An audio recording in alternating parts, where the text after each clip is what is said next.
Hello and welcome back to Unboxing Theories. Today I will be briefly talking about the short teaser at the end of Long Live the King for Part 6 of History of Kingdom, Mujin's chapter. Interestingly enough, the teaser shows us the nighttime of the kingdom, much like Louis' did. Actually, I think even Dan's might have been at night. Perhaps that's just a central theme, since darkness seems to also be a central theme of their chapters.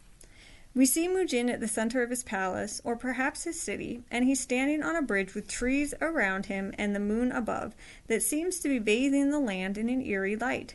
Mujin has his fan, which is a prop he is often seen using, and he lifts it to obscure the lower half of his face, and he closes his eyes. It seems that he summons power or unleashes power, which causes a bright golden light, and then we see many bright eyes, shadowy figures surrounding him.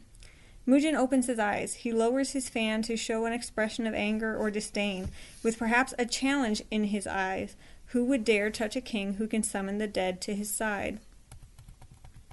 Now, for me, this is super interesting. I honestly thought the Kingdom of Cherry Blossoms would have been something bright for us to see. Maybe more of a happy story, but I suppose none of the kings are having a particularly good time.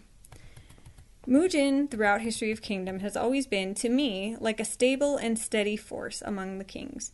In many of the music videos, he appears to be meditative or just calm. In Excalibur, we see him fighting, of course, but we also see him seated and calm and presenting his sword to Arthur. In Karma, we see him drinking tea, sitting in a room behind a desk, very calm and almost as if he's someone that perhaps once gave advice to the chaotic King Chiyu. In Ivan's story, we don't see so much meditation from him, but he's a fearless sort as they stand before their enemies, and we see a little bit of his potential for magic ability. During the music video, he casts snow upwards. Could this just be for the music video aesthetic, or is it a hint that Mujin is capable of magic?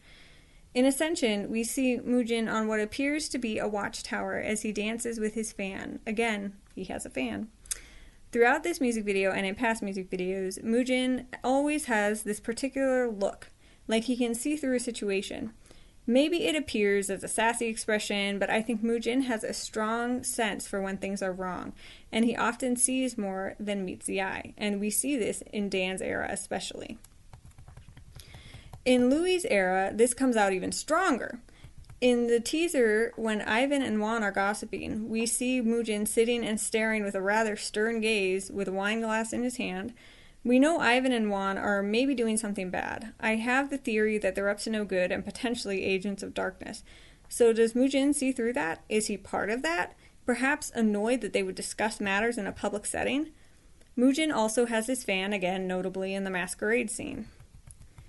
Now, Mujin in his own teaser has what appears to be a snake on his nose, and he seems to be waiting on that bridge. Is he waiting for someone, or is it that his power is strongest at night? What does he summon those figures for? To do his bidding, or do they give him messages? Can they tell him things that are beyond his kingdom, and that's why he appeared angry when he lowered his fan?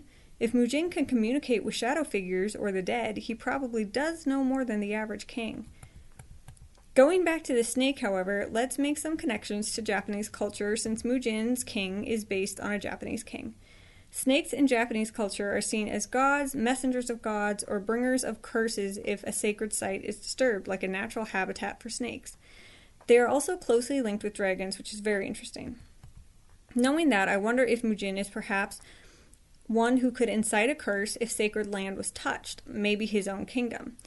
If the shadow figures bring him messages and he learns things from them, perhaps that allows him to create a curse to defend his kingdom and himself depending on what news they bring.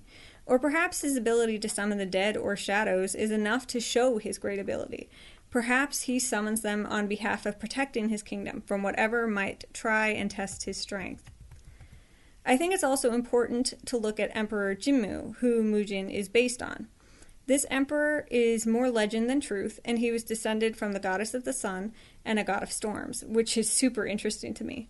That alone makes me think that Mujin having strange, mysterious powers could almost be godlike. I didn't see much that indicated Jimmu had the powers to summon ghosts, but he was a powerful king that was the first to become emperor according to the legend, and that's pretty massive. I think knowing this aspect of Japanese culture certainly brings a lot of intrigue to Mujin's character, even what we've seen in the past. Like I said, it always seemed to me that Mujin's character knew more than he let on, or had more wisdom and could see through things. I think this is a confirmation of that aspect of his character. If he's able to summon things to give him information, or he's capable of knowing things through his own power. Whatever the case may be, I know we're in for an interesting chapter. And I hope you're looking forward to it as much as I am. I can't wait to hear your own theories and your own ideas about what this might, what we might see, or what all these things might mean, and I hope you enjoy what I brought forward to you guys. I guess that's it. Have a good one. Happy theory hunting, people.